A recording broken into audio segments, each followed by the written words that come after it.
Criticism hurts, but the question is, what do we do with those criticisms? Ladies and gentlemen, my dear children, welcome to a new episode on Sadhana World Foundation.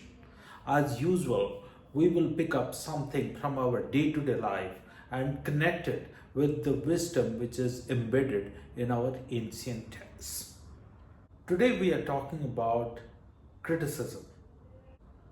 All of us receive criticisms, isn't it? At our homes, families, communities, at our workplaces.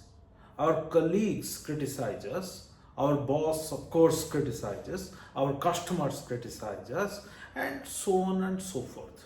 But the question is, what do we do?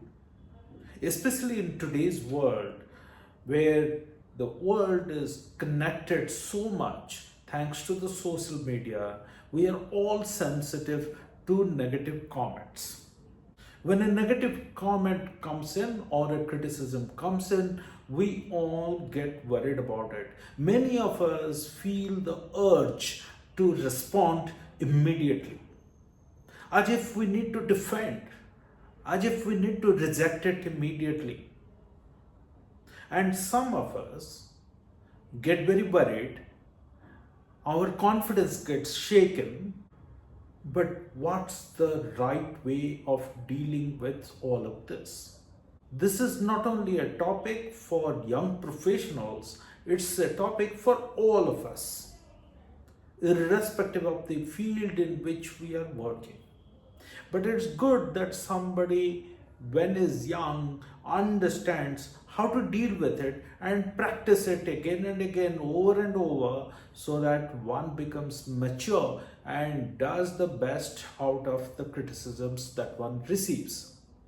Let me take you to the ancient text, the great epic Mahabharata. Let me pick up the character Krishna and an interesting character called Shishupala. Shishupal was killed. In fact, there is a complete text on the death of Shishupal. But let's not go there. Let's just talk about this point of criticism. The Pandavas, the five brothers who were performing Rajasuya Yajna, which is like a big havan where the king is celebrated, the kingdom and the peace and wealth and prosperity of the kingdom, of the people in that country is celebrated.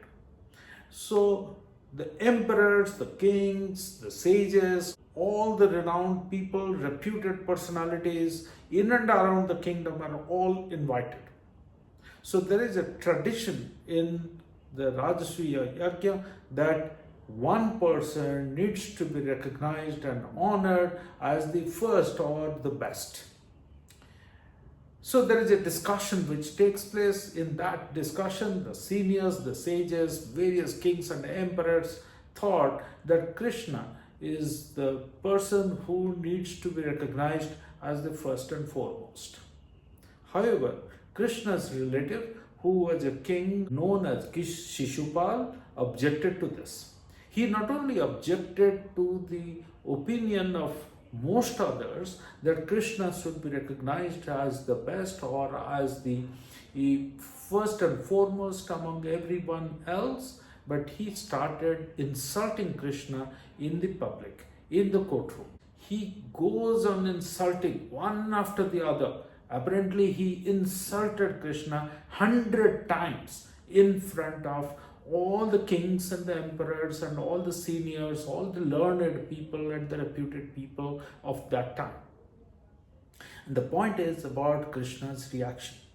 Many kings and princes were rising from their seats and trying to attack Shishupal, trying to teach him a lesson. Even the seniors could not put restraint on themselves. However, Krishna was indicating to all of them to stay calm.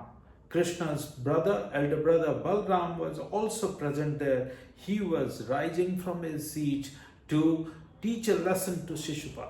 And Shishupal was a relative of Krishna. Shishupal's mother was Krishna's auntie. So the point is about the way Krishna handles the insults, the humiliations, the criticisms. So Shishupal criticizes Krishna to not be recognized as a king because he is a man who takes care of the cows. And so on. And I'm not getting into the details, but the point is about Krishna's way of dealing with the criticisms. How he was dealing with it? He knew that all the criticisms hurled at him were just to be ignored because they didn't matter to him.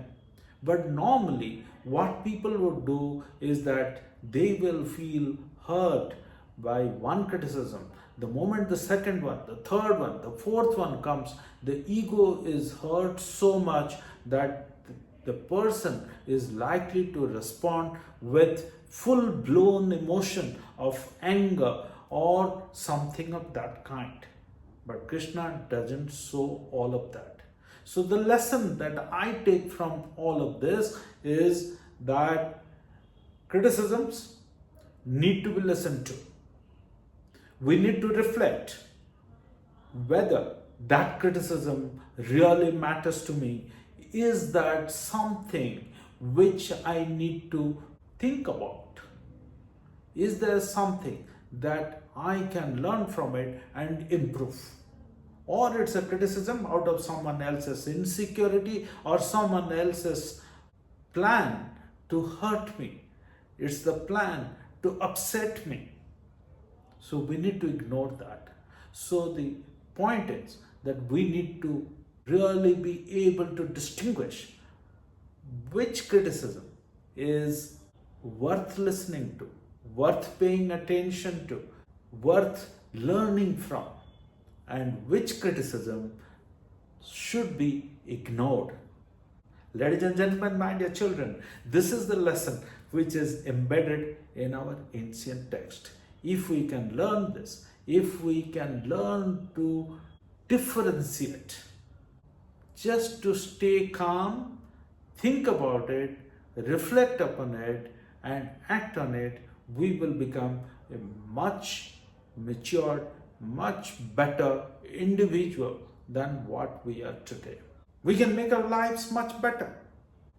Ladies and gentlemen, my dear children, I look forward to our further conversations. Thank you.